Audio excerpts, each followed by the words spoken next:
listening to Smashing the Party. This is your host, Nate Baumberger.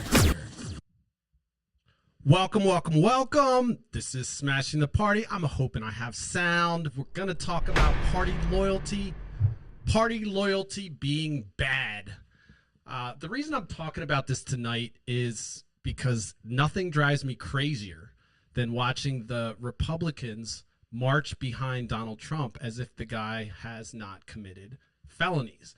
And you kind of wonder, you start to wonder, what's it going to take for people to, in his party, to actually talk about how fucked up it is that we have a president running for the supposedly one of the greatest countries in the world, and they're fucking 34 convicted, felonies against him.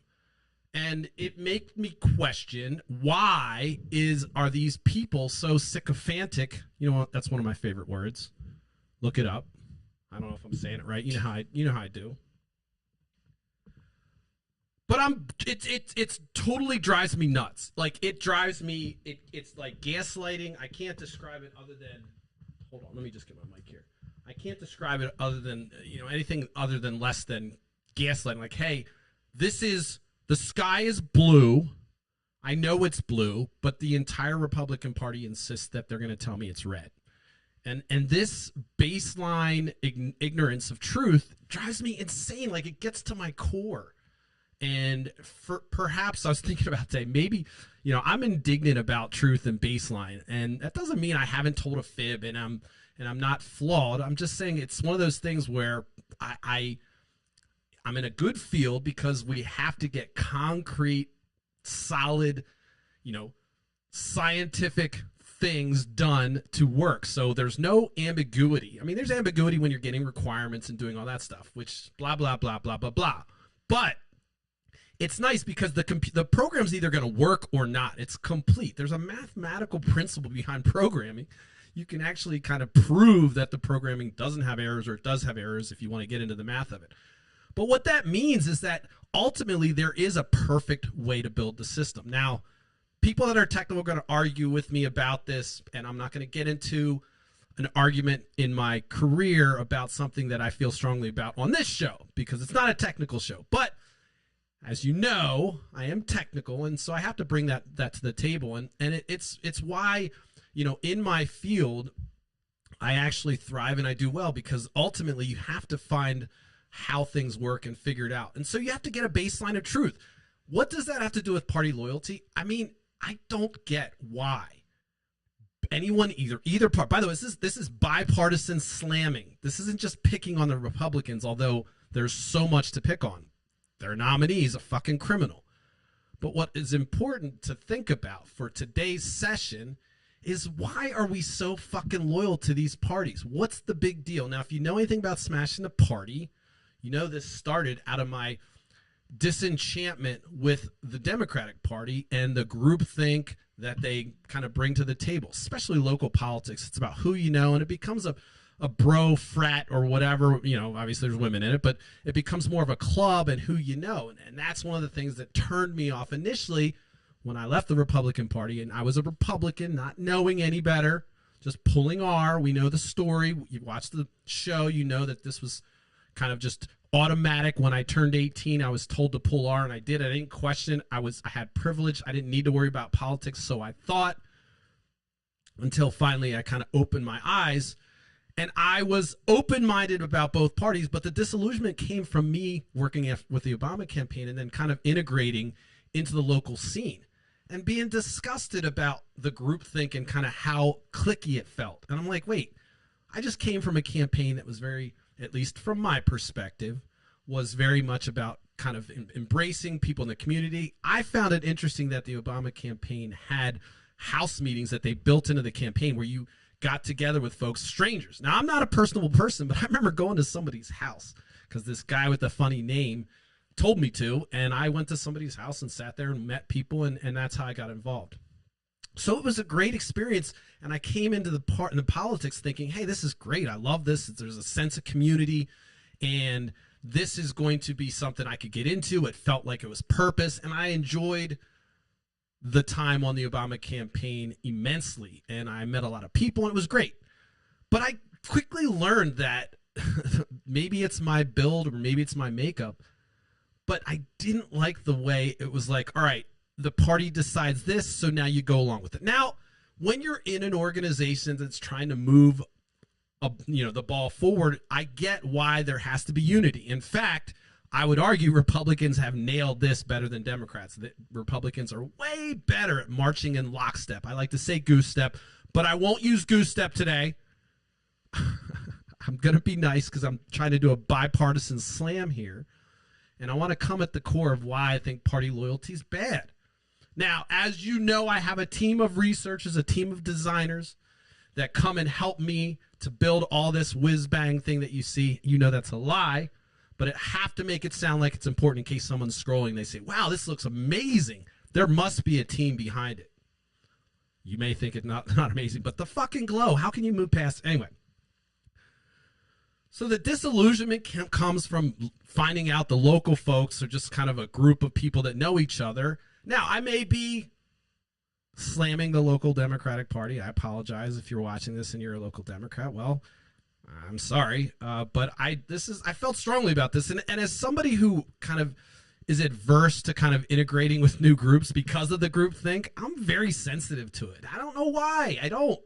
And it doesn't make me special. It's just a quirk about kind of going with the flow. As I said yesterday in my podcast, if I'm walking down the street and somebody instructs me to continue walking, I'm probably going to stop and turn around and say, why? Why are you instructing me? Now, I was headed that way already, but because someone with authority or a claim to have autonomy or authority over me, they've decided to insert their opinion in my journey, and that is unacceptable for me. So, quirks aside, I don't like going with the group, and I hate when I'm kind of forced to go along without going, why am I doing this? It has to be a purpose. Now, it's a flaw and a curse, I guess, because everything I do is like, what the fuck's the point of this? And I get quickly annoyed if something's not purposeful. Now, nothing we do and everything we do isn't purposeful. And by the way, this podcast, until I have 1 million or 10,000 followers or whatever, there's, you can argue that there's no purpose behind this besides my mental health, as I've said.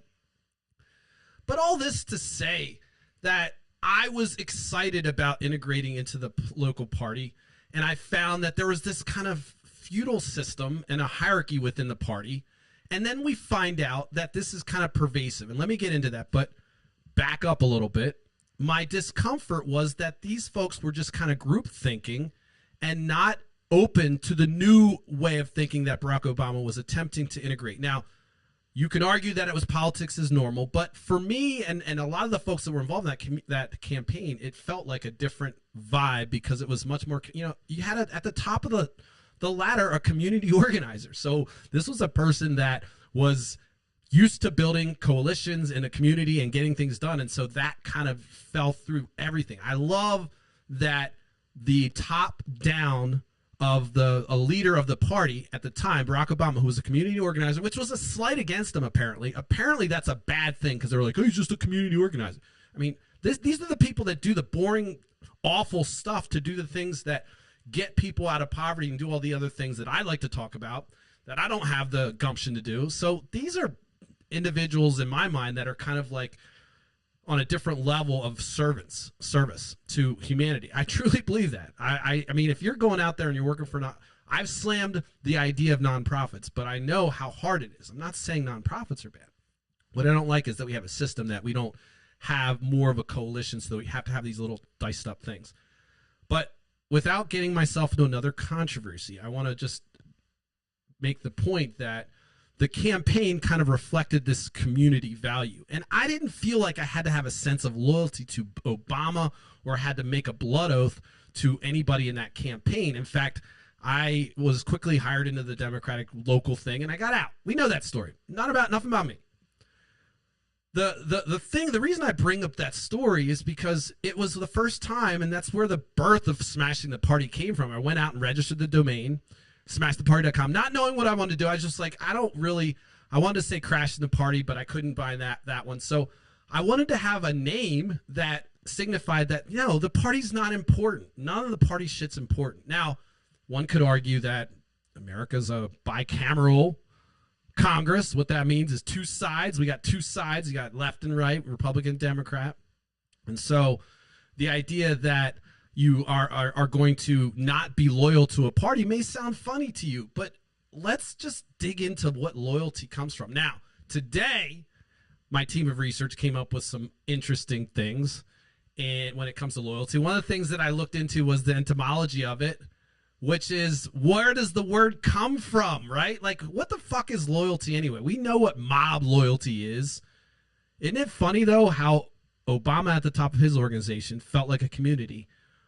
Trump at the top of his organization feels like mob rule. And it's interesting how the leader, whatever that leader's modalities are, and their incentivization for doing what they do, it's going to filter out through the organization, and it's either going to corrupt things or it's going to be a guiding light towards doing the right thing. So that point that I just made kind of came out of nowhere, but it's interesting that, you know, the community organizer at the top had a very welcoming environment, and the mob boss at the top has a kind of you're in or out, this blood oath type of mentality. And so, you know, this isn't bullshit. If you're a Republican, you're probably thinking Donald Trump deserves justice and he's getting railroaded by the justice system, but you're simultaneously cheering on Hunter Biden's conviction. I couldn't believe this. Republicans were losing their shit because they're like, wait a second. If this was Trump, there's no fucking way he would let his son just go through that. He'd be brailing him. But Biden's quiet, letting the justice system go, hugging his son, letting him know, hey, I'm here for you. And then, you know, there's a picture of him hugging him. But there's no, like, immediate, like, all right, we're cleaning this up. What a justice system. It's horrible. You know, my son's getting railroaded. None of that. But when the president of the former president of the United States gets convicted on 34 counts unanimously, like, you know, that's what a jury conviction is. It's 12 people that decide unanimously that you're guilty or not. 34 fucking times. Now, this is where it gets really interesting and where party loyalty comes in, because their leader has been convicted by our court system, they have a couple choices. They can either decide to stand by the leader, or say, you know what, justice is being served. Donald Trump did some things that were wrong, so our justice system is working. The jury of his peers convicted him 34 times with evidence, so he, you know, the consequences be damned is what the Republicans have decided to say, and they actually marched down to the courtroom in their little red ties to signify, I don't know, like blood oath loyalty. It was the weirdest fucking public fellatio I've ever seen. And when I used the word fellatio, it did feel like they were filleting the president. Like they were sticking their head up his ass to say, hey, I'm here for you. You know, if you want to move around and wiggle around, I'm going to move with you.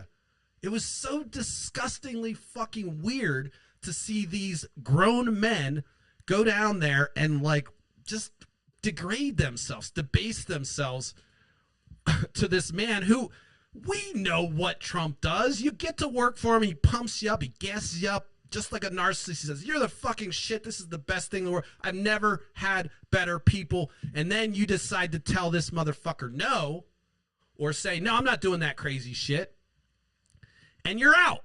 This is black and white narcissism, basic shit. If you know anything about anything, if you had any interactions with these type of folks, you know they're black and white. It's simple for them. It's insecurity and defend the insecurity and attack. If they're malignant, they attack. We've got a malignant narcissist in Trump. It doesn't mean he's a bad person. It means that the trauma that he had fucked him up to the point where he's not equipped to handle, he doesn't have the emotional maturity to make decisions. It's not his fault, by the way. The motherfucker, you could say he grew up in privilege. I've said on this show, it doesn't matter whether you're rich or poor.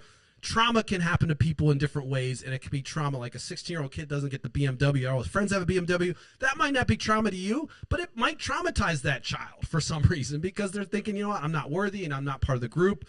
So despite my adversity, you know, my kind of repelling of joining groups as kind of a modus operandi, I'm not saying that we shouldn't form coalitions and you shouldn't, you know, try to work towards unified goals. And that's what parties are supposed to do, right? They're supposed to have these frameworks and say, look, this is what we stand for. If you're Republicans, maybe you write a platform, maybe you don't. We know they didn't in 2020. They just said, let's lick Donald Trump's butt, and that's what we're going to do. But that party is supposed to form what, generally a coalition of ideas to get things done. Now, what happens if the party's ideas don't align with your moral compass, or you find the leadership doesn't fit what you think? And as we know, remember I talked about the Obama campaign, the leader at the top, it just filters down everything. Even if they're not touching it's a big organization, and you have a leader that's thinking, all right, fuck everything, we're doing profit at all costs. That's going to be pervasive. This is one of the places where ideas do trickle down. Trickle down, I'll use that when it comes to ideas. You have a leader and their philosophy is such, it'll trickle down. So party loyalty is something that happens on both sides. And what I'm arguing is, what happens when your party has left you? Do you decide to say, fuck it?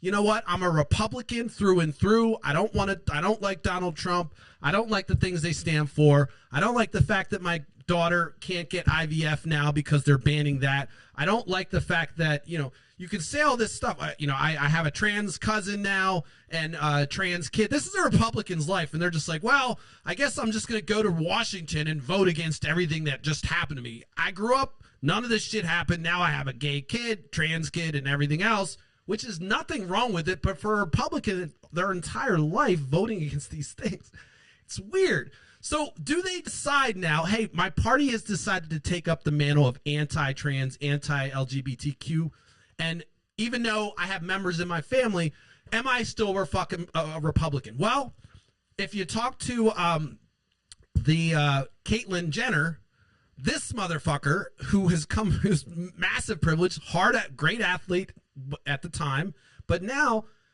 she's out there. She's like a perfect example of what I'm talking about. You've got somebody who's privileged and they're Republican and they're still loyal to this party who literally hates her. There was an interesting clip on TikTok or one of the reels that had Stephen Clark, I think was his name. He's a reporter somewhere in America, little white dude, and it doesn't matter whether he's white or black, but he was talking to an Asian person who is a Trumper, total Trumper. And the gentleman went through a litany of things Trump said against Asian, Wuhan, Kung Fu, all the stuff, China, all the negative shit. And this gentleman then went on to say, well, I don't believe those things. That's not really who he is.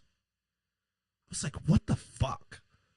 He then articulated why you should ignore Donald Trump's words. This is what this motherfucker said. Okay, the reporter's like, hey, listen, he's kind of like racist against Asian people.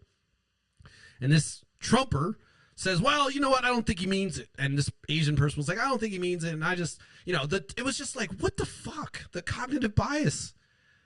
That to me sounds like party loyalty. I don't know what that gentleman's problem was, that he can't see the words that Donald Trump says and he decides to disregard them. What do you do then? If you have a whole party that disregards the words that their leader says, what the fuck are you going on? And then you look at their actions, it's a complete chaos. They defend the action. I mean, he's a criminal. He's gotten convicted. Oh, that's just horseshit. Drives me mad like crazy. I lose my shit. I get triggered in the middle of the afternoon. It doesn't matter what I'm working on. Some news clip will come in and they'll show a Republican just lying about this gentleman saying, oh, I kid you. I should have had the clip ready. But this guy that I was talking about with the reporter, he went so far as to say that Donald Trump was a humanitarian. So it's one thing for these Republicans in Congress who are, aware of Donald Trump's power within their party that they've given him, to kind of march down and lick his boots and then fillet him and stick their butt up his ass and say, hey, look, I'm a polyp. You can wipe me too. I'm joining all the other polyps up your ass. And it's one thing because they're, running for election and they're going to have to work with this person when he gets elected to say, and them knowing, this is the fucked up part. They know exactly what Trump's about. So this is why they went down to the courtroom, because a narcissist is going to want that attention, that fucking validation, saying, look, see, I'm right. So they went down there playing to Trump's ego. Now, what the fuck? Like, you run and you're out there. Maybe you're a guy working at a factory, or you got, family in politics or whatever, but you decide, what, I'm going to run for office. I'm going to go in. I need to change the world, or I want to make a difference. Or I want to change this policy. And you get up there and you go through the campaign and you go through that brutal task where all your shit's put out there, and you come through battle worn, and you go in there. And at that point, you've made it. You've gotten elected. That means the people validated you as being their choice. And what do you do when you get there? You lose all yourself and you become just an arm of this fucking clown. Now, I like clowns, just not clowns that run office. I don't want a clown in the presidency. I like clowns at like parties, or, I'm not even a clown person really, but I'm thinking that if I was a clown person, I would like clowns where clowns go, like circuses. And they don't even have circuses anymore. I don't know. But like kids places, and I'm not saying I frequent kids things. That's a weird thing to say. But I'm just saying, like, I don't want to turn on the TV and see the president of the United States have a big red nose and all that shit, right? I mean, this is fucking nuts. So when I think about party loyalty, it's just like a big gaslight. It's a big gaslight to everybody, and both sides do it. So I've been hammering the left or the right. Let me just talk about weird things that the left does.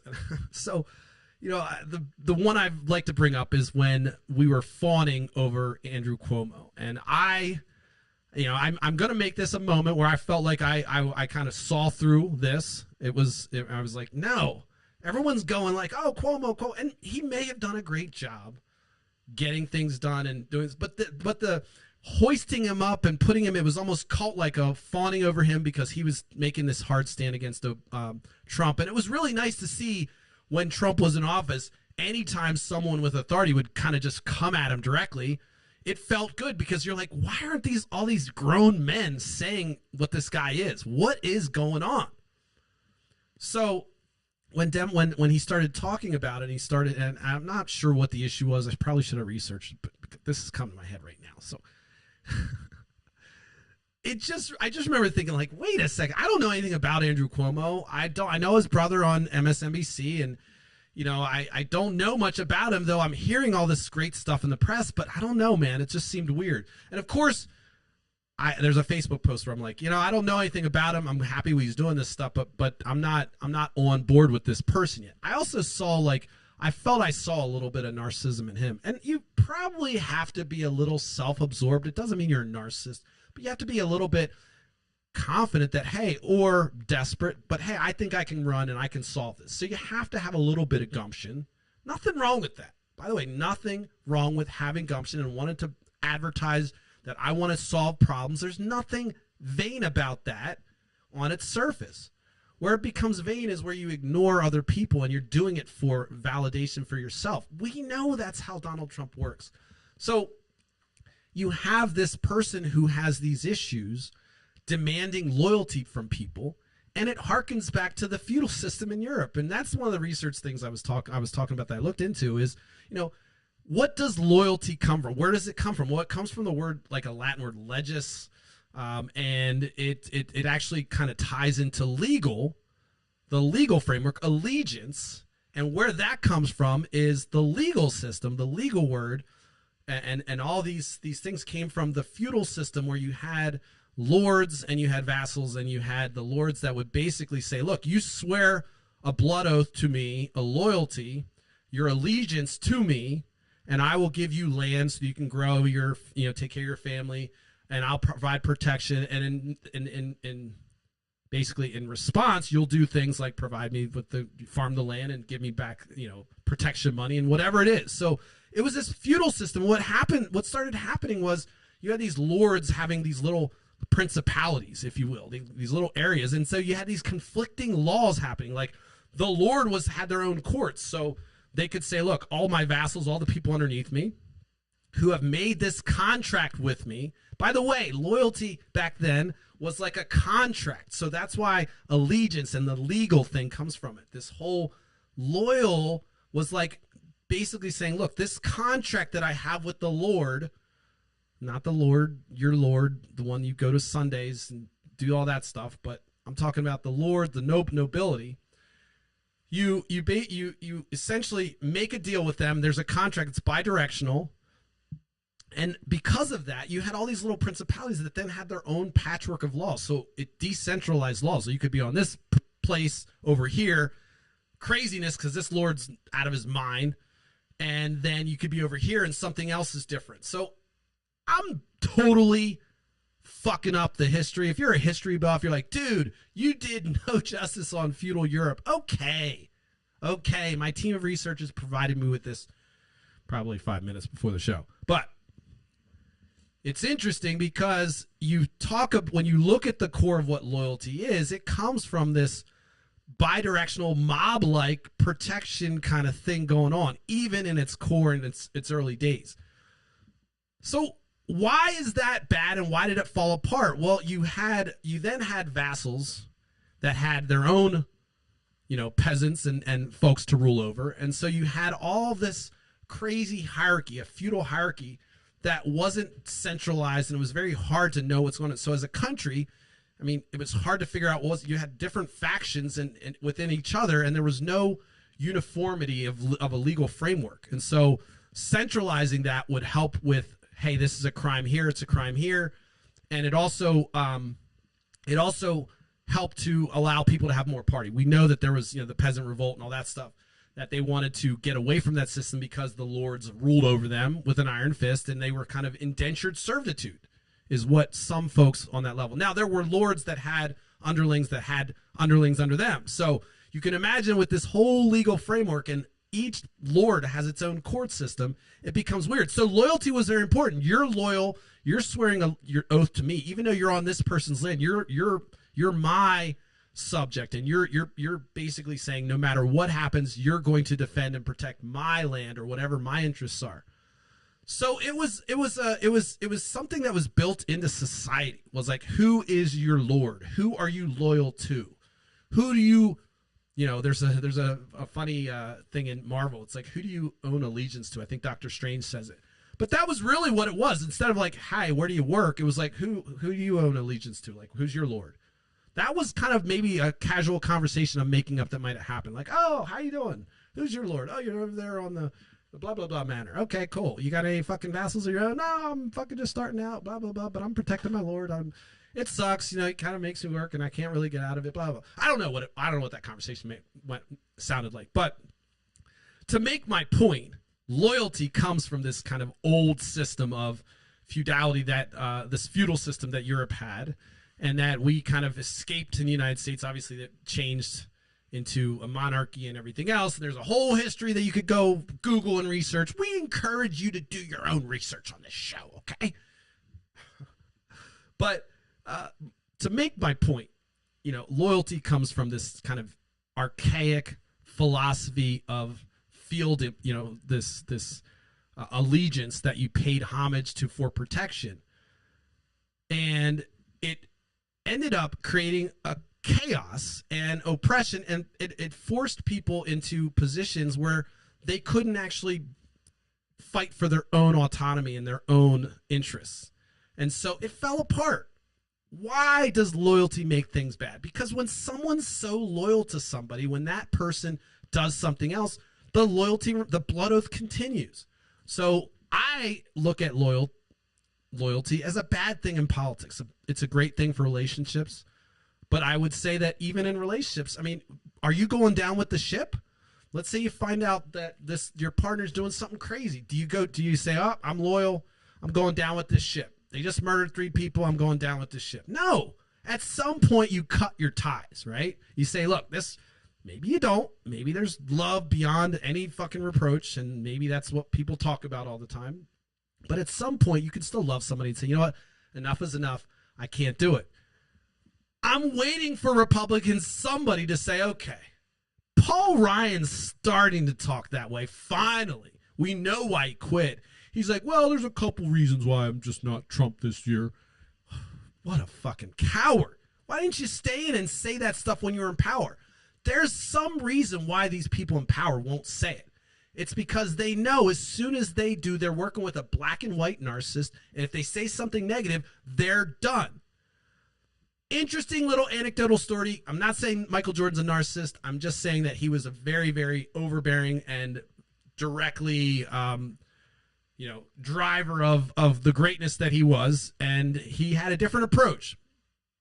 But I remember one thing that Charles Barkley said about him that I found interesting, and this is a little dangerous in politics, is that there was a time where Jordan was going to a game, and it was some kind of game where he was playing with Charles Barkley. So I don't know what it was, but it wasn't the Bulls, but it was maybe it might have been the Olympics. And apparently one of the opposing, some no-name person said something negative about Michael Jordan in the press. And it was like a nobody. And Michael Jordan got to the game and insisted the entire game that he had to guard this person. And, despite the fact that there was a different strategy in play, he insisted to do it. And the reason was because this person said something negative. So then Michael Jordan proceeded to ruin this guy's night. But that was his only. Michael Jordan, at the peak of his career, still had that fire, or whether it's good or bad, to say, you know what, fuck this person. They came at me. I'm doing everything to destroy them. Now imagine. Now, that's a fantastic story, perhaps, for greatness in sports. I don't know if that's what you want to teach your children. You go after them. But, competition is different in sports, and I'm not a hater. I was a fucking beast on the soccer field. I was very, very physical, and I'm not just saying that. I loved it. I had to stop playing soccer because I'm too old, and I don't fucking stop. So I'm a fan of just going in there, and as I said before, I used to, it was my venting place, so I was pretty brutal, and I'm not going to say that I was fun to play against, but I was just like, I was a competitor, and I wanted to win, and that was what the field, I felt like on sports, you can do that. So that's interesting. That's an interesting story. It's relevant because we have somebody like that in the presidency, and this person's not just playing basketball. But they think like that. Now, I'm not saying Michael, again, huge Michael Jordan fan. I don't even like basketball, but I was watching basketball back then. So, Michael, if this ever goes viral and you watch, love, love, love, all the love. But I think that the competition, that kind of philosophy is fine in sports. But when you have a president of the United States who's supposed to be overseeing kind of the increased benefit for constituents of all demographics, how the fuck are you going to have someone that's black and white doing that? But Republicans know that they have a malignant narcissist, so loyalty is something they're playing the game. And that's what I've come to the conclusion of, is that they're just doing this because they know they need something from it. And what does that say about these folks? Sure, it actually makes them smart politicians, I guess. But now the world does the same thing. The world does the same thing with Trump. So they feign loyalty, and Trump rewards them with whatever they want. So it's such a transactional, weird-ass thing. And once that loyalty stops, everything stops. My point tonight was that loyalty is killing our party. It's killing democracy. And I would say loyalty in the party is stupid. You should be focused in allegiance to, you should have allegiance to ideas and concepts. And when your party switches that, it's easy. You go somewhere else. Oh, there's only two parties. It's not even close. First of all, I haven't gone through all the crazy shit accomplishments, awesome accomplishments Biden has done. So this idea that it's been so horrible, he's destroying the country, is so fucking laughable. It's weird. It's so weird. But I'm not a Biden fan. You know that I was all Elizabeth Warren. I wanted her to go in there and just tear shit up. I know she'd still, probably be kicking pretty harder than Biden. I'm not a Biden fan. But it's no question. I mean, people that talk to me and say, well, I'm not sure. I don't really like the public. Stop. I don't care if you're on the Palestine or Israel side. To me, you want somebody in there that's already got a hand on the thing, and so you keep them in. I want Biden to fucking put pressure on Israel, but that doesn't mean I'm going to think Trump's going to be any better. These young kids that are thinking that are fucking, I'm the old guy. They haven't thought it out. They don't know better, and I hate saying that. But I agree with their philosophy to fight for Palestine. But you've got this person that has this weird-ass loyalty fucking oath that everyone seems to make to him. And then they lose themselves. So my premise for tonight, or my hypothesis, is that loyalty is bad for politics. It's bad for the party because you end up having to go along with things that you don't necessarily agree with.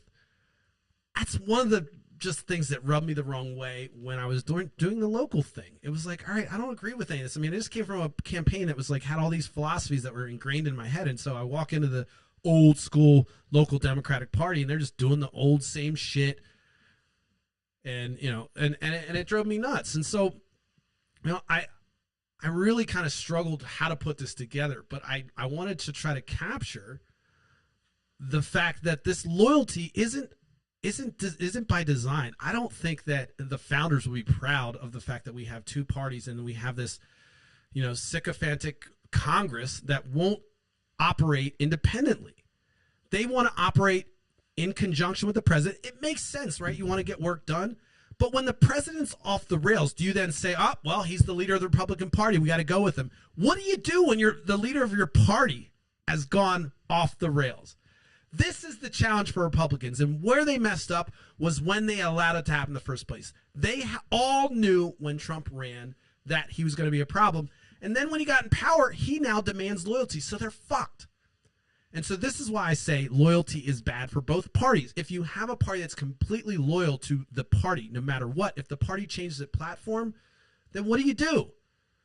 Hopefully your party is open-minded to say that if, we're going to try to embrace that. I understand what the differences are. Hopefully they have a good North Star. And hopefully they're not electing people that have fucking 34 felonies. Like, this is just insane. It doesn't make any sense in any universe. Like, I'm waiting for something like dark matter to open up in a box to open up and say, hey, this is the wrong universe. This isn't really right. Everything's fucked up. We did a little twist with the Matrix. This should not be happening. But it is happening, and as I've said on this show, unfortunately, Trump's going to be president again, and I fucking hate it. And it's not because I think it's going to be good for business. I fucking know that's going to happen in my heart of hearts. I know where the young kids are voting. I see black people, some black folks falling for the dumb shit. I see some white people falling for the dumb shit. I saw an Asian person falling for this dumbass fucking shit. So he's covering all demographics. All demographics have dumb motherfuckers in it, including LGBT folks like Caitlyn Jenner, who will vote against themselves. And so this loyalty to this thing, I'm trying to get my finger on. Is it because, they can't be really scared that Trump's going to murder them or do something. I mean, what is it that he's holding over them? And I think one of the things that happens is you realize that if you show weakness, then followers and people that look at you will kind of frown at it. You go to any Republican on Instagram or any social media platform and look at the comments of the folks underneath. Insane. The fact that these fucking people leave these comments up there, I don't fucking care. If the comment is stupid or you're dumb or you're fucking just trying to rub our ass, I'm the muckraker on this page. I do the muckraking. Get off. Blocked. Done. No question. If I'm a rep, this rep's blocking everybody. Yep. So what? There's no law saying I have to open up my social media people. This guy's an asshole. Blocked. Done. These reps just leave these crazy people letting these comments. I know it's because of the engagement. Sometimes I'm the only comment on these people. A representative of Congress having no engagement on their page. That is mind-blowing to me. Like, what are you doing? Why aren't you fucking engaging people? It's one thing for me not to have engagement. What are you doing? That's a whole other story. Let's get back to party loyalty. We watch these folks march down the courthouse. We watch them consistently talking about how the justice system's fucked up. Now what do you do, though? Hunter Biden was convicted. You know what they're saying now? It's sacrificial. Joe Biden, not unlike God, by the way, has sent his only son to be sacrificed. This is their mantra. I don't know what it is with their fucking sacrifice shit. Maybe it comes from the backing their Judeo-Christian values. I don't know, but it's so fucking weird to say. These are top-level people in the Republican Party that have so much loyalty to Donald Trump that they're saying that Joe Biden has thrown his son to the wolves just to make a point that the justice system is fine. It's all just a play. By throwing Hunter Biden under the bus, Joe Biden has tricked the American people to think that the justice system is fair, and now we can continue to beat up Trump. This is how far they've gone. I don't know if this is party loyalty. I don't know what this is. It's cult-like behavior. And that's probably where party loyalty devolves to. I use the word devolve, not evolve. Devolved to. But it is nothing short of gaslighting watching every day. Republicans just get on there and defend this person. It's insane, and it has to be party loyalty. And as I said, the cracks that come from that, if you show weakness at any point, your followers lose their mind. I would not want to be a Republican in Congress right now. I mean, go look at their comments section of the folks. They're losing their mind when they're not, because they're not impeaching Joe Biden. And the Republicans are like, there's nothing here. But they're continuing that lie because they've got to keep their party operating, get the people excited. And so they're just kind of dicking around, and the supporters are like, where's the impeachment? When are you going to impeach him? Well, and then they're just shuffling papers around saying, we're going to do it. We're going to do it. Don't worry. We're going to do it. We're going to get him. And then Trump's like, we're going to get Joe Biden. You know what's going to happen? He's going to fucking be president, and he's going to go after Joe Biden, and there's nothing going to be there. Or he's not going to go after Joe Biden. Like, there's not... Just like the Hillary Clinton thing, guys. Come on. Why are you saying that Hillary Clinton was a convict and needed to go to jail when they did it all and she came out scot-free? It doesn't mean that. It just, there's so much cognitive bias to say, like, all right, my guy got convicted, your guy got convicted, but my guy is innocent, your guy's not. In the same system, it's not unlike what Lloyd Smucker did when he went to Congress and said, oh yeah, Pennsylvania's votes, we're not sure about it, we got to recount them. Oh yeah, I won, but the presidential ones, we're not sure about them, we just need to do a recount. I would have loved to fucking do a recount and then have him lose and just be like, what now, Lloyd? You could have won, but now you want to do a recount and all this weird ass shit. Just because he got a fucking plane ride in Air Force One and then he was in the limo, and this motherfucker is now shaping and changing shape into this weird, like, Trump blob. And Lloyd, you're a nice guy. I've said I like you, but Jesus Christ, get a fucking set of balls, man. Get a fucking set, dude. Don't be such a fucking coward. This person's no good. You know it. I'm taking pictures with him. What the fuck? Bro, come on, man. Come on. Get over here. I'll talk to you. We'll have a drink. Get the fuck out of there. Stand up. I know you don't have to be a Democrat, but God damn it, stand up for yourself. You look like a fucking pansy. And there's nothing wrong with pansies. I like pansies. But he looks like a daisy. A daisy pansy, if that's a thing. Anyway. But you can see, I mean, this person who I've said, Lloyd's a nice guy outside of this fucking dumbass shit he's doing. He runs for office, and now he's just like this person who, you know, what he would have never brought home to his family to say, hey, this is my best friend. You know, if he was doing business and Lloyd had a business, he wouldn't have said, hey, I'm doing business with Donald Trump prior to 2016. He wouldn't have made an announcement like, hey, guess what, guys? I'm doing some business with Donald Trump. He would have ran from that shit. But now they're like fucking little K-pop fans taking pictures and just marching down saying, hey, where can I stick my mouth? Where can I stick my mouth? And it's weird, Lloyd. I know you're anti-gay, but you're performing fellatio on the president. It's weird as fuck. Okay? So why am I kind of ranting about this? Because it's just, it's insane to see these grown men coward. They're cowards. And not only that, these grown men are now trying to take away IVF. They're literally like, we're cowards and we're scared of women and we got to control our women. So we're going to make sure that we're pro-life, but we don't want people to have babies that can't have babies because then they're being gods. This one woman's like, we're being gods. How the fuck are you going to continue to be loyal to this party? You're now a Republican woman. You're trying to have kids. You can't have kids. And guess what? Your party said you can't have kids because you're trying to be God. There's the science out there that can help you have kids. Trump, no, Republicans are no, can't do it. They're banning IVF. As somebody who went through infertility issues, I was fucking like, are you serious? And people continue to be loyal to them. Why? Why, when they're doing things against your self-interest, are you loyal to these people? Why aren't you fucking burning the whole place down and be like, what the fuck? You don't have any control over my body. There's no way. There's no way they didn't pass legislation say, hey, you know, you got to wear a special thing on your penis every fucking day, and you got to check in to do this, and when you go to the doctor, you got to have this thing, and oh, you can't take a piss or jerk off without getting approval and whatever. I mean, what this is what they're doing to women. Yeah, we'll just have a jerk off monitor on every dude. You're never allowed to jerk off, and there's somebody that catches you and gets you, and you throw you in jail because you're jerking off. You can't do that anymore. laugh, think it's weird. But what are you doing with women? You're saying you can't control your body. And by the way, I'm not even making any kind of parallel between masturbation and pregnancy. I was trying to make a joke about the autonomy. Someone wants to jerk off in the privacy of their own home. Jeffrey Toobin, not on CNN. Then you can do that. If someone wants to have a baby and wants to have sex and wants to create a baby, why shouldn't they be able to? And if a woman wants to carry to term and it's safe and obviously she decides she doesn't want that in her anymore, and she hasn't given birth to it, so it's not a child. Boom, it's solved. Then you just back up and say, hey, go talk with your doctor from now on. I don't need to know anything about that. It's a medical issue. Not Republicans. They're like, and by the way, their standard bearer, Donald Trump, is bragging about beating Roe v. Wade. He's bragging about overturning something that gave women autonomy over their own bodies.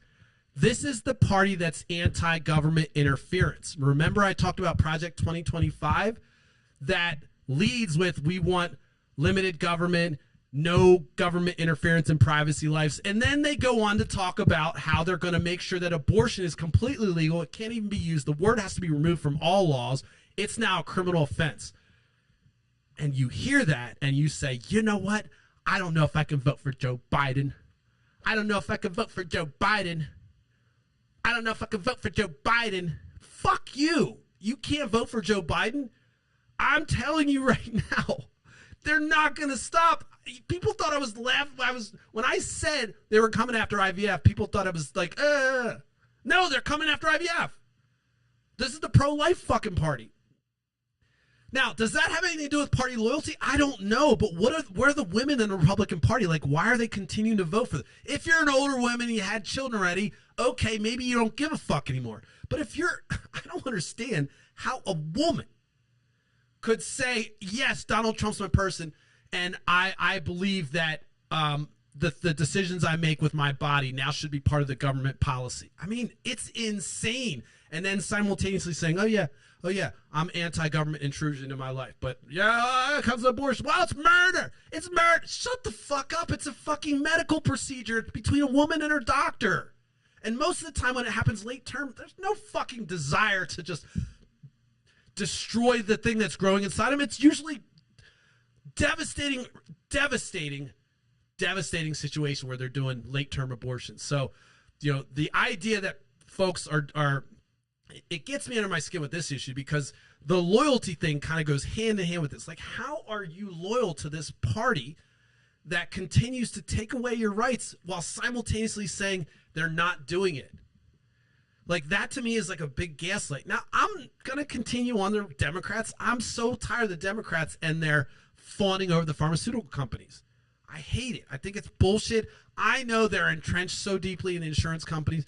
You look at who gets the money. Democrats take a lot of pharma money, and then they ride that to say they're part of the healthcare system, which pharma's not fucking healthcare. Pharma's drug dealer. Big time, massive scale drug dealing. They're allowed to push their shit in your living room. One of the only countries that are allowed to push advertising directly to your TV. I didn't even know what Cialis was.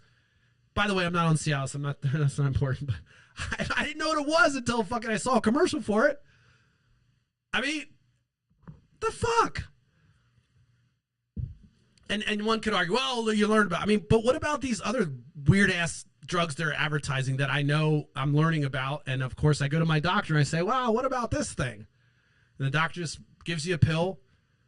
But Democrats are on board with that part of the system, and I'm not lifting them up. I'm not saying, oh, wow, Democrats. No, you know what? They're part of pharma and they're trying to work. No, I think it's bullshit. I think taking money from big pharma is total shit. That industry needs to be regulated, especially because they use our tax dollars to make their revenue. Yeah, they use our money. They make a drug and then they sell it. Oh, don't forget China cured diabetes. You won't find out about that. They'll just make that seem like it's just some weird-ass random thing, small testing. No big deal. Because it's a billion-dollar industry. All right, now I've digressed enough. Let's get back to the topic. Party loyalty. all this stuff kind of comes from party loyalty, though. I mean, we can't get anything done when folks are saying, you know what, this party has a platform, we're sticking to it no matter what. Republicans have no choice. And by the way, when you look at how this kind of happens, you're like, well, how does it happen? Locally, it happens locally, and that's why I get pissed off at local Democrats. Locally, they gatekeep and they do things to filter out their version of what they think's a good candidate. And if you make a mistake locally, they'll fuck you. So now you're out of the system. And by the way, I haven't made a mistake that I'm bitching about this. I'm just seeing this happen to other folks. So you can't get the endorsement of the local Democrats because you're this or you're not perfect. I remember when I considered running for a little bit, they had asked me if I had ever had any issues with the law. And I said, well, there's one issue that I had, and it was I had a lot of underage drinking. And then I had parking tickets, and I told him that I was in a bar fight, and I punched some guy. And I got a little small thing for it. I'm not proud of it, okay? I'm just telling you, I punched the guy. He fucking put his hands on me, and I fucking laid him out. It was a bouncer. You don't put your hands on me. Don't put your fucking hands on me. Okay, that's what he knows now. Sorry, I'm remorseful. But he threw my friend down, and then he put his hands on me. So he that's just that. I'm not a violent person. It was a bad time. So no pride there. Why was I telling you about that? Oh, so they're interviewing me, and I tell them this, and I say, yeah, this happened, this bar fight, and they're just like, oh, there's, oh my God, yeah, that's just horrible. You're just, we're not gonna be like, essentially just kind of dismissing me. And I'm like, whoa, oh shit, okay, all right, fine. I'm a bar fighter. I guess I'll just out of politics as I'm fucking punched a guy in a fucking bar, and now I'm just stamped with a red B, bar fighter. I can never run for office and all this shit. Well, there's other stuff for you to find out about me that make me a little bit maybe tricky candidate, but no weird shit. But just, I was a little wild in my 20s. The point is, you have that local gatekeeping that says you got to align with our views or you're out. So now locally, I can tell you a name locally that was running they were a precinct captain right after I quit. They went on to move on to run this town.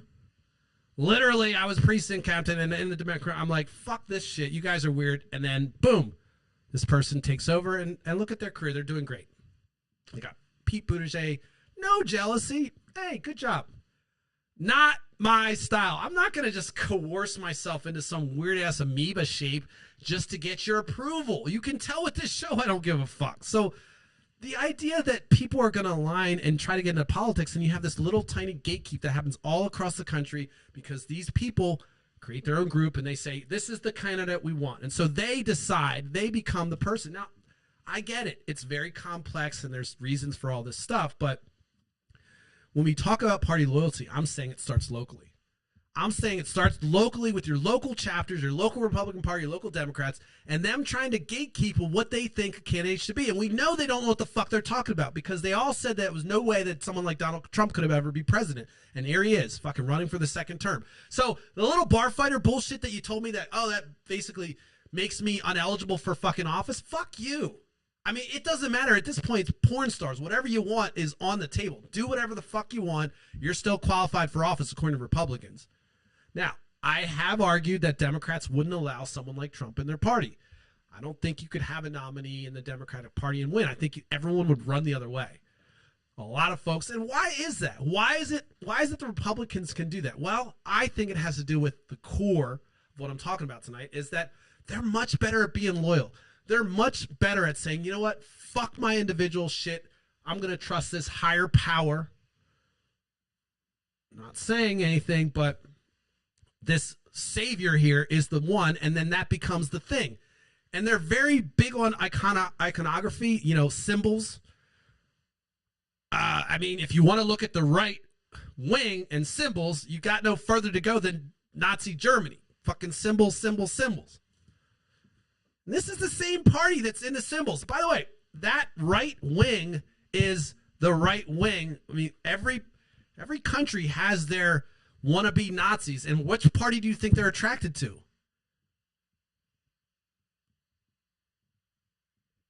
Take a guess. My thought is that it's easier to align with this, and it's easier to say, you know what? they're willing to compromise their values and go along with the mainstream party because they know this party will once move in lockstep. If they can get to the helm and get somebody of their ilk in the top, then everything will align. Donald Trump said it himself. If he's ever going to run for president, he'd run for as a Republican because they're stupid. That's what he said. I don't think it's that they're stupid. I think there's something in their makeup that some Republicans or some conservatives that have this kind of me ideology, they don't know how to understand it. I'm saying this is like a human problem. There's some humans that cannot empathize with another human. They cannot put themselves in other positions. Now, there's levels of it. I'm probably on the other side of it. I fucking get cringed when people talk about surgeries because I think, oh my God, I can't, but like I feel it. I don't like to talk about it. I'm not some super empath. I'm not saying that, but I'm saying I'm overly sensitive to things that make it so I'm pretty feisty about certain things. And it's not easy. And I would say I wish I wasn't as sensitive in many regards, but it makes me who I am, and I'm all right. But I think Republicans they're better at doing you know what, let's just do it for the greater good. Fuck this shit. I don't care about my whatever it is. I'm loyal. And that loyalty is stronger in the Republican Party, I feel like. And I feel like that's why you're seeing this core of loyal Trump supporters. They're not going anywhere. They're going to entrench themselves. In fact, the 34 counts against him just made their loyalty even stronger. Their allegiance to Donald Trump has strengthened because now he's a martyr. And once you cross over into martyrdom, you're golden. You ask the CIA does a lot of legwork in taking down, quote, unquote, democracies. And one of the things they always try to avoid is martyrdom. You don't want to have some martyr that's going to be plastered everywhere and inspire the next generation. Well, guess what? Trump has become a martyr now. And this is one of the arguments that Republicans have for Joe Biden, saying they're looking out for Joe Biden by saying, you know what, he should have just pardoned him because now he's a martyr. Well, I agree with them that he's a martyr.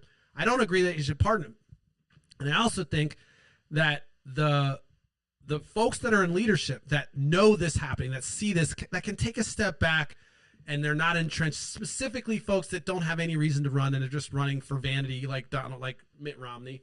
What the fuck's he doing? Like, go have fun. I know you have family politics, but you're just a limp dick in there. Every now and then saying, oh, I don't like Trump. I don't like Trump. No, go out and fucking preach. Say, we have to elect Joe Biden. Don't be bashing Joe Biden. Say, I don't like his policies, but this is a non-starter. How about someone do that? Because you know damn well if your daughter brought a Trump home or your son was friends with Trump in his fucking heyday, it'd be a fucking problem. Trump is not going to do things in the best interest of anyone else but himself. And it's because he was traumatized as a child for whatever reason. Whatever happened to him, it's fucked up. I feel sad for him in some other universe. But we can't have people in Congress that we elect as an independent body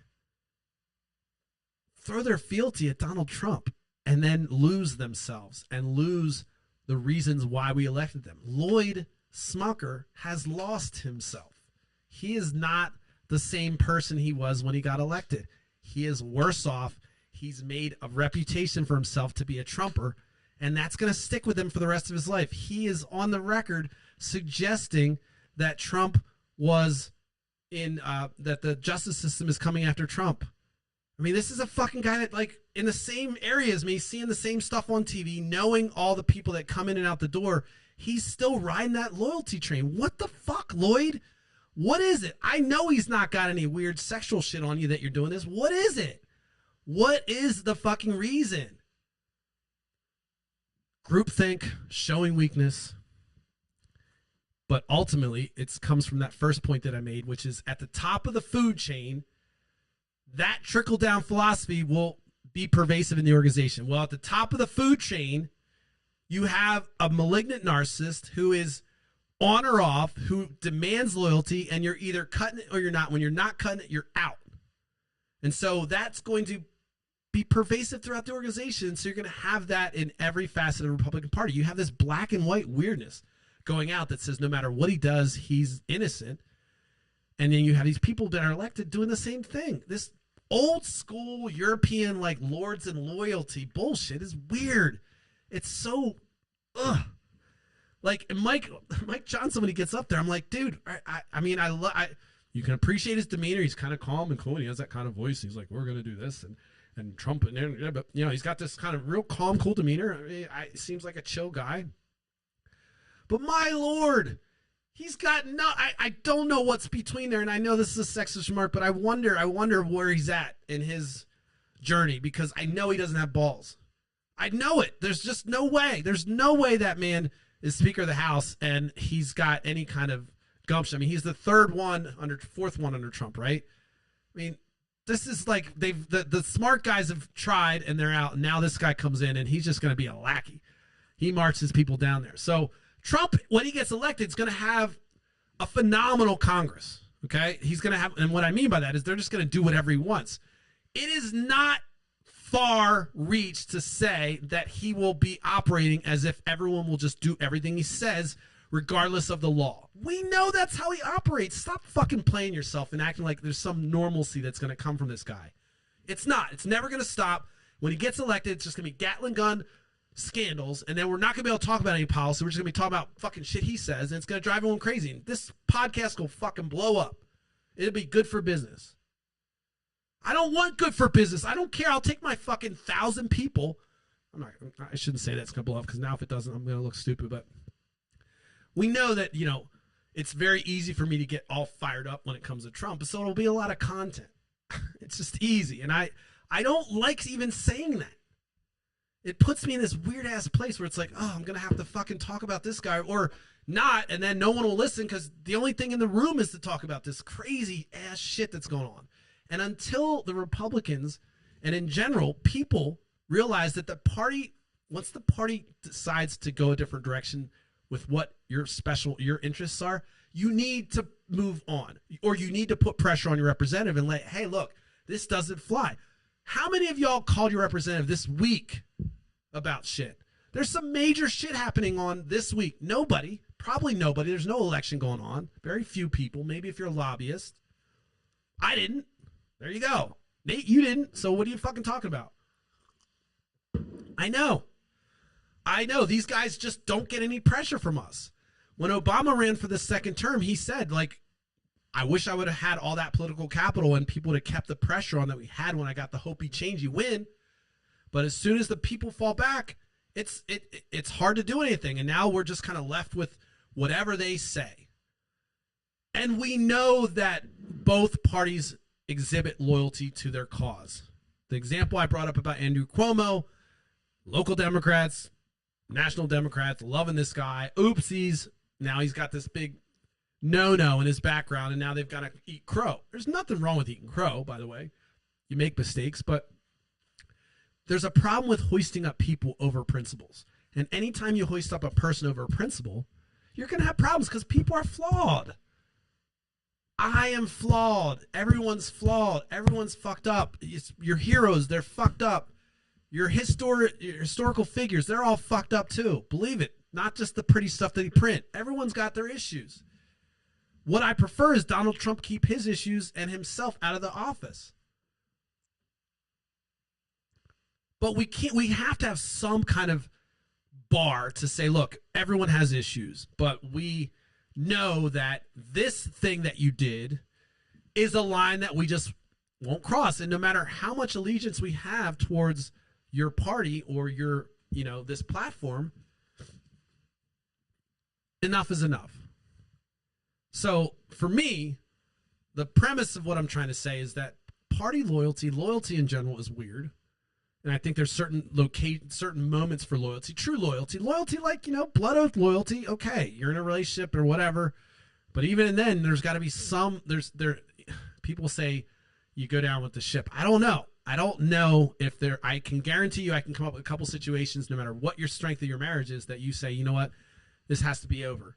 No matter what your partnership is, I can come up with a scenario that says, nope, it's enough is enough. I mean, they'll be really gruesome maybe, but like I'm saying, that there's a boundary, right? There's a boundary for how far you'll go to go along with somebody. There should be, especially if you're elected official, then you should have, maybe a stronger constitution than just going along with this the bullpit bully leader. So today's session, I'm making the effort to say that loyalty is driving me crazy. It's bad. And we all are seeing this kind of unyielding loyalty, this unstoppable, no matter what he says, gaslighting of American people saying this guy's a good guy, the justice system bad, even though it's good over here. Pulling Lloyd Smuckers, hey, the votes are bad here, but they're good over here. And we don't have any, as I was talking about when the feudal system, you lose your individuality, you lose your autonomy. So you have these folks that really, no matter what good idea Lloyd Smucker might come up with, he can't bring it up. He's got to go along with his party, and he's got to make sure Donald Trump approves of it, right? It doesn't matter how principled Lloyd Smucker is. He can't exhibit his principles because we've got a person above him that's not principles. And so that person's philosophy and the zeitgeist and let's call it their Holy Spirit will trickle down and affect everyone else. I love saying sacrilegious stuff sometimes. I'm not just because, but every time it gets an interesting comment. It's fun. It's fun. And by the way, I'm pro-religion, totally all for it. I am anti-cults, I will say, and we can talk about whether religion's a cult or whether you're involved in a cult. I'm definitely anti-cults that decide to take over land and then say, kick the people out and move in as if it's their own fucking home. That shit fucking drives me nuts. That's another gaslighting thing that's happening right now. You are Jewish. You can go in Israel and just take someone's home and fucking move in. That's wild shit, yo. That's wild. That is fucking wild. Wild ass shit that we're just like, yep, that's cool. Yeah, we're cool with it. The Bible says this is our land, so just, you go, oh, you're from Brooklyn? Oh, you got a place over there. It's nice and warm on the beach. You see that person living there? Get them out. Now, I have realized that when I say things about Palestine, my shit goes way down. I don't give a fuck anymore. I'm so tired of that gaslighting too. That says, hey, yo, these children that are getting killed and all that shit, it's not happening, and all the fucking bullshit that propaganda they're cranking out. I don't give a fuck if I have fucking one view on this video. That shit is way more fucking detrimental to my mental health than anything else. Watching these fucking people kill these people and then knowing that they're just being robbed and it's all in the base of what? I want to go off on that so bad, but I know there'll be one view and they'll probably ban my account. And I'm not anti-Semitic, I'm not anti-Jewish, I'm anti the fucking whole principle behind stealing someone's home, colonization in real time, in front of my fucking eyes. It's one thing to watch it on history, but then you're fucking doing it in front of me. Motherfucker, I know who has guns and tanks and the backing of the greatest army in the world. And you're telling me these guys are, come on, stop playing yourself. Stop playing me, yo. Come on, knock it off. Don't do that. Unacceptable. This is the gaslighting I'm talking about. It's not even fair. And then people buying this shit, That one has another thing to do with loyalty, by the way. If you want to take that loyalty a bigger step, we're so loyal. We're, undaunted by anything that our allies do. We'll stand by them no matter what. Is there a time where we cut ties? Is there a time we say, you know what? We're all about making sure you have your own autonomy, but you're doing the same shit to them that people did to you. Oh, you don't have furnaces, but you got cages and shit. Don't kid yourself. That's what the fuck's happening. It's not academic and there's no, oh, Nate, you need to understand shit. It's simple. People in cages and shit. And people taking their houses. It's not, I don't care about all the fantasy role play and shit. I don't really care. But that's another gaslighting, and that has to do with our loyalty towards a country. No matter what that country does, we're just going to fucking rubber stamp it. God, that's so weak. That's so weak. We're not a shining light. We're not a fucking shining light on the hill. We're a cabal. United States is part of a cabal of people that bully the world. And I love America. I told you, I think it's a shithole country. I'd love to see it improve. I'll criticize the fuck out of something I love. But I'm not going to give undying loyalty to a party or a person that's going to go against my principles at any cost. And maybe I'm just a small drop in the bucket, but start thinking like this. Don't just thwart authority to thwart authority. Start saying, why the fuck is this the way it is? You have people talk about racism. Let me just go back off on a little tangent. You talk about racism. Well, let's say 100 years they were racist everywhere and they built up all these institutions. Well, black people today are now living in these racist institutions that we're just normalized and comfortable with. Nothing to do with loyalty, but it's one of those things where it's like, you got to dig deeper than at the surface. You got to dig deeper of why things are the way they are. And loyalty, in my opinion, is something that's been injected into politics recently, and it's corrupting everything. There's no way you should make a blood allegiance to a fucking president. There are people in the Republican Party talking about reconstitutionalizing things, rewriting the Constitution. This is the party that said the Constitution is, sacrosanct, and now all of a sudden they're talking about amending it and doing some crazy. I'm all about amendments, but doing some crazy shit to give executive power, the executive branch, more power. Read Project 2025. This is so dystopian, real shit. Like, if the movie were happening, I'd be in the background just going blah, blah, blah, blah, blah, as a foreshadowing, and then the fucking shit would happen. It's not because I'm a genius. This is not me. This is everyone knows this stuff. And a lot of people know it. But we're just marching along like we're going to fall off the cliff and just see what happens. Oh, wow, it's going to be exciting. Wow, it's maybe Donald Trump's going to... The maybe part is insane. I would argue that the reason why Donald Trump's where he's at is because we have fucking people that look at loyalty more important than principles. And that goes for both Democrats and Republicans. But right now, Republicans are on the hot seat because their nominee is a convicted criminal. And they've decided to continue to remain loyal and pay allegiance to this motherfucker. And then tell us it's okay. And then simultaneously tell us that the justice system's whacked. If the justice system's so whacked, stop all convictions right now. Release everybody. I don't trust any conviction then.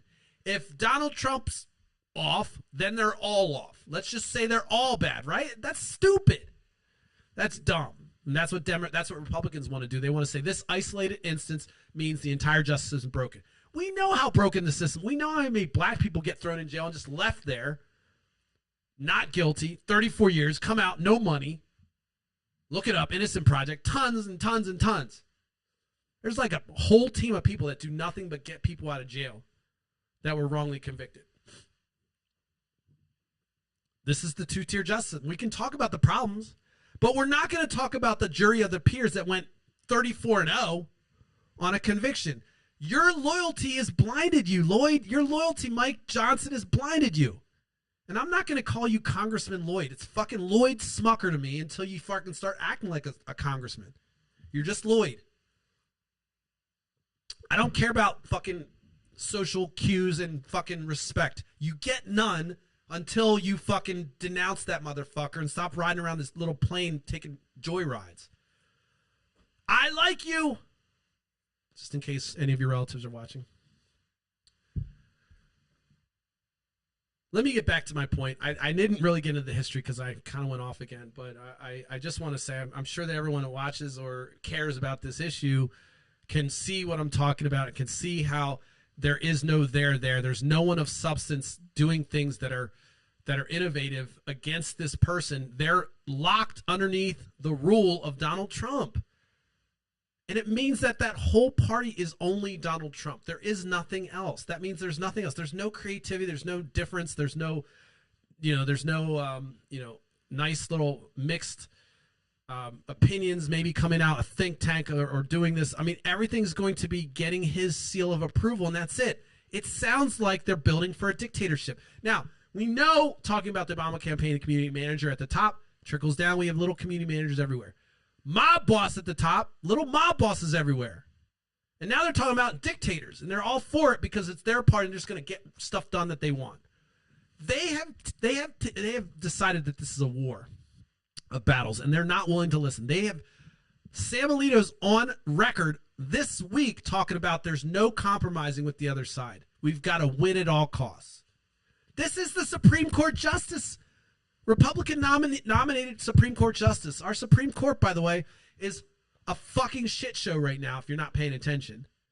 We've got people taking $1 million gifts, taking bribes and everything else, and it's just kind of going under the cover because we got Donald Trump coming. Again, we can't focus on anything else because we got Donald Trump coming up the queue. And he's going to suck all the oxygen out, as I said before. Go watch that episode. So what do? Well, I'm hoping that there's more individuals that have some strength that come out of the Republican Party. As I said before, I'd love to see some strong people come out of the Republican Party. Democrats, same thing. I don't want just rubber stamping things as if that's the way we go. I understand you got to get through the system and you got to support the platform. But once you get elected, be an independent thinker.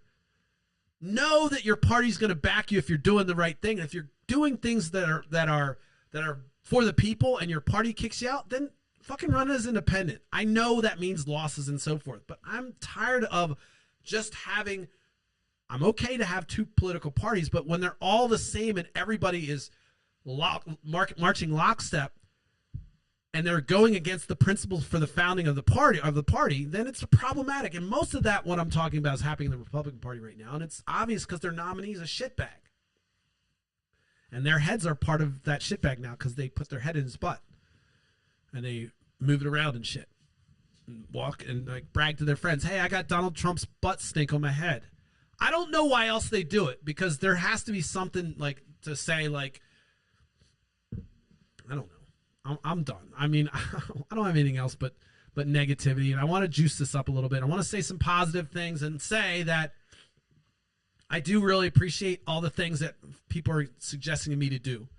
I know there's a lot I got to do. This is a part-time gig. I'm trying to do it and also trying to do other things. So, but I don't want to say that I'm giving it half-ass. I just want to make sure that you understand, like, there's been leaps and bounds of improvement. I've had some bad days, but the support's awesome, and I love it. And I know that even the folks that are haters love watching this. And I will say it does mean a lot having folks that are different viewpoints on this and watching it and engaging with me. So I appreciate that.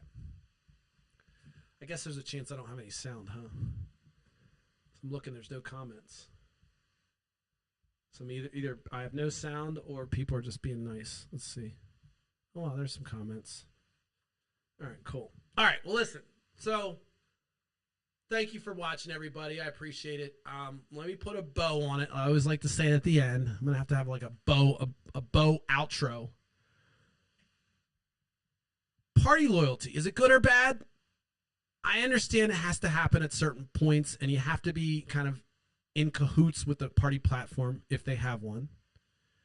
I understand loyalty is something that humans require to trust. There's an element of trust that happens in loyalty. It's supposed to. So I'm not suggesting that loyalty in its entirety in every situation, every context is bad. I'm being very nuanced here and specific about that. I think it's bad when it comes to political parties. And I think that when you have, there should be maybe some homage paid to the political party, some acknowledgement that this is the way I'm going, but also we need to be operating independently. We can't have groupthink happen when your party's going off the rails. And this message right here is specific for Republicans. There's some bold Republicans that have made choices to exit Congress or get away from the Trump train. And I'm not saying all Republicans are weak people, because there are some folks that just left the whole business.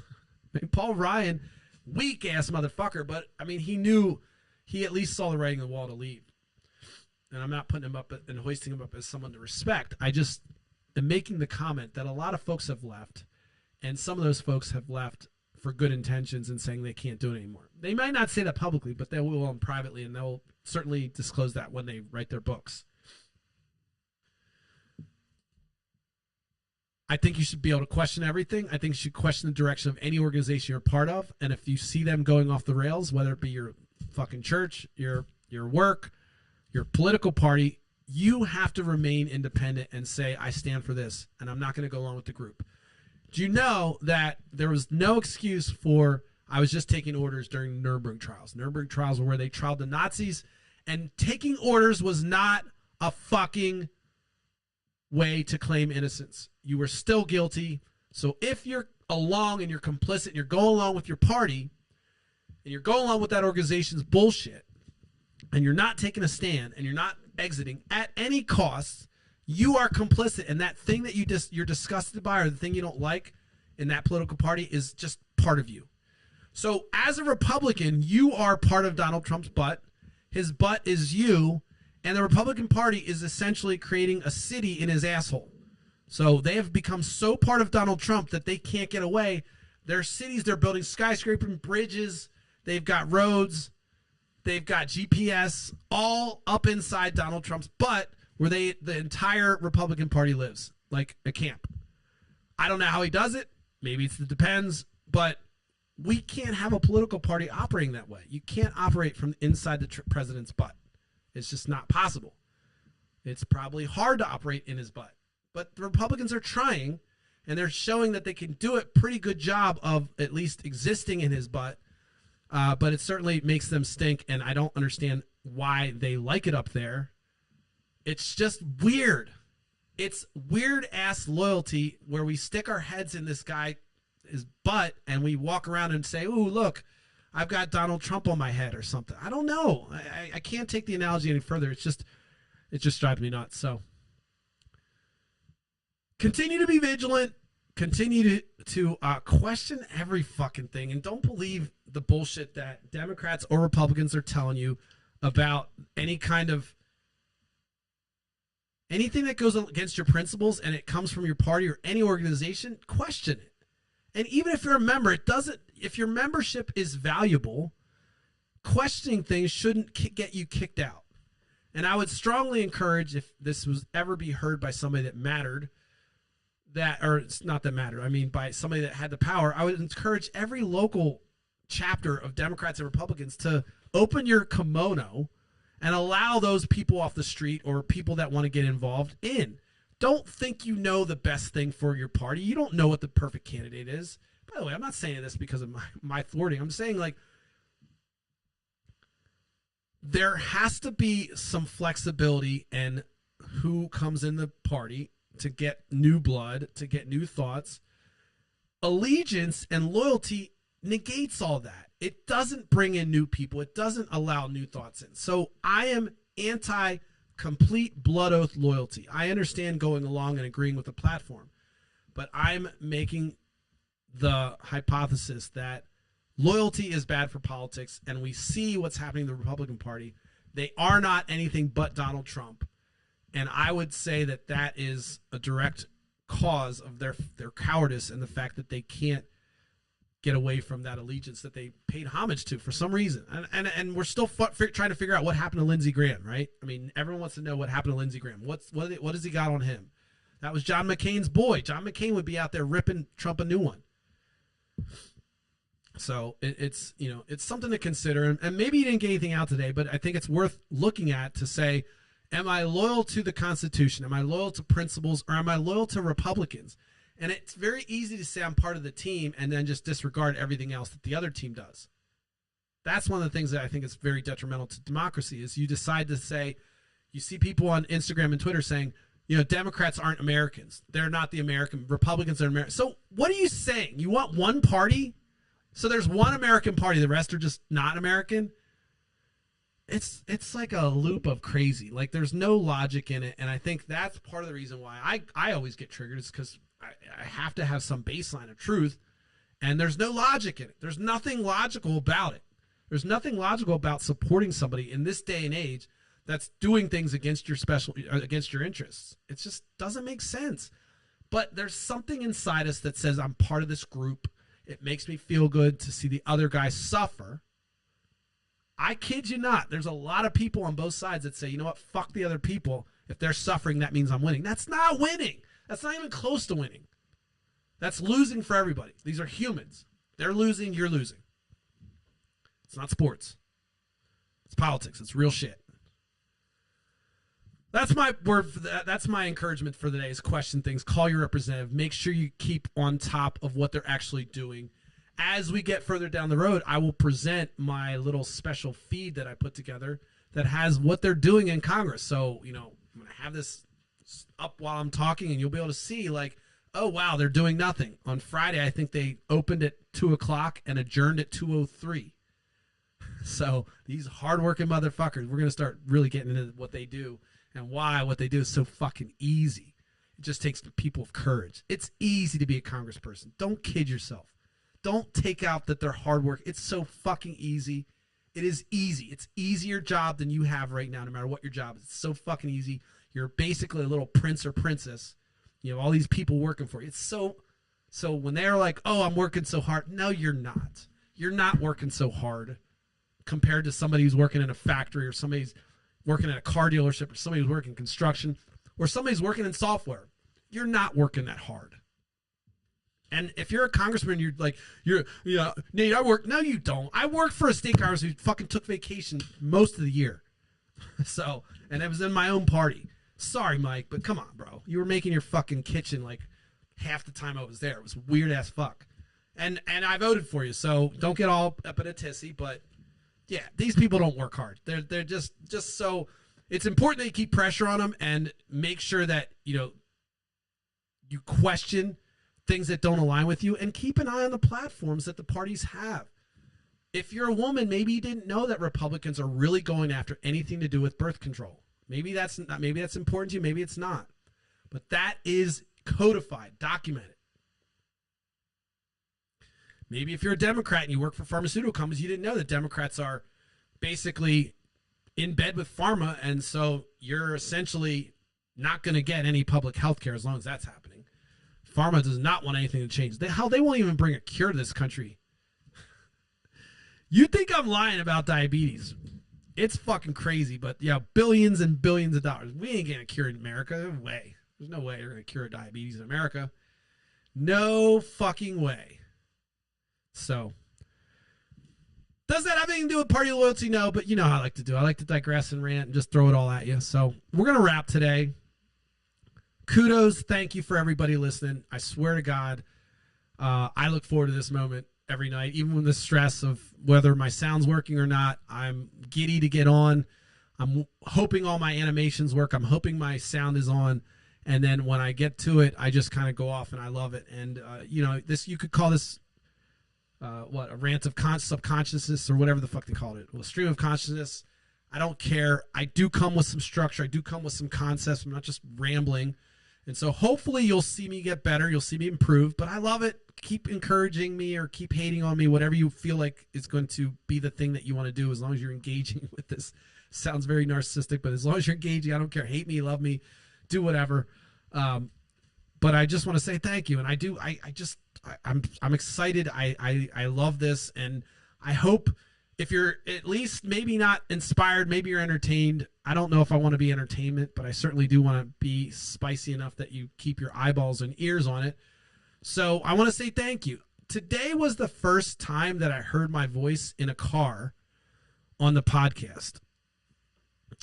And again, in the car on a pod, like in a, being played through the stereo. And I was actually very happy that my sound was good. And so I want to say, I understand the content is difficult and sometimes it's rammy and sometimes you don't really have the gumption for it. You're like, fuck, I don't want to deal with this guy's energy tonight. But I'll say that I'm starting to become proud of some of the things, even though the bad days, I'm proud of it. And I just know that I'm going to continue to level up the game. And I'm excited that you guys are seeing it and you're actually giving me feedback that you're liking it. So I'm not going to cry, but it makes me so happy. This is a dream of mine now. I'm going to say it. It's a dream to grow this to be enough where we can sustain it and make some changes. And if I can accomplish this dream, I'll fucking cry for you right there on camera. Once I get to 10,000, I'm going to basically bawl like a baby, probably be in a fetal position saying, they love me. They help me do it. I don't know, but I'm sure it'll be worthwhile. So you want to see that, right? You got to get me to 10,000. Jokes aside, thanks for the support. Thanks for the encouragement. Do one thing for me. Send me ideas of things you want me to talk about. Tell me what you like. There's a couple people that are in my inbox saying what they like, and there are a few, and I want the diverse opinions. So don't hesitate to say, hey, that sucked, or we like when you did this, or that thing you did one time, or maybe you did this, or you know what, get the fuck off the fucking air. Get out of my feed. Maybe that's what you want to say. Send it to me, and I'll process that one too. We'll be back next week. I do have After Hours still going. Let me give a quick update on After Hours. I'm going to give another plug before I end. After Hours is a show I've been working on to open up my kimono to other folks. I did a couple interviews. I realized that my quality needs to get better, but people are really yearning for that content. I'm surprised as you, but I mean, I know that they want more than just me, but I was just surprised at the level of quality that they were really hammering for me to do more. And they are hammering for me to do more, and that's fantastic. So I want to make sure those folks know that it's coming. I'm definitely feeling more confident about doing an in-person interview next time, thanks to Amy Banks being my guinea pig. Amy was a fantastic guest. That one's on After Hours. Go check it out. Again, I'm not Oprah. I'm not fucking like, but I'm working on it. And I'm gonna be fucking better than Oprah. I'm gonna be a good interviewer someday, and I'm gonna be really good at this someday. And I promise you, I'm just gonna keep improving until I'm absolutely killing it. But After Hours is going to still come about. It hasn't died. I soft launched that because I wanted to have an interview with Suji Cruz and their team. Great interview too. Those guys were awesome. They were the original OG guinea pigs. They were a fantastic team. It was Greg, Chris, and Suji, and they're awesome. They put movies out, and they're going places. They're using PA folks to do their movies. So it was great. It was like I kind of walked into a whole world. So I see the benefit of these interviews. I learn, they learn. It's not just about Nate getting angry about pissed off and showing his emotions and yada, yada, yada. So don't fret. When I have things tight for After Hours, it will be awesome. There are interviews coming. I need to kind of refresh with these folks to figure out whether they want to hold or wait or just go with it. And I'm okay to go with it, but I want to make sure my quality is higher because those videos are popping. And I know that if I do another one, that I want to make sure it. By the way, Amy's video, if you're watching Amy, I told you we're going to reprocess that one and get it into a better shape, but it's great, and I enjoy it, so I just wanted to put that out there that I'm not going anywhere with After Hours. That will be non-political, kind of me exploring different fields and different people, and I'll be introducing that to you, and I will keep it rolling. But in the meantime, the other news is the blog's coming, so maybe you liked the blog, maybe you didn't. I liked it because it was an easy way to take content that I wrote and then convert it into a video. You know, I could kind of comment on it. But also, I had subscribers, and people are still subscribing. People support me. I'm going to probably open all of that back up. I'm not pushing subscribers as hard as I was before, but we'll see. I'm pretty flexible on where I want to go. I do not want to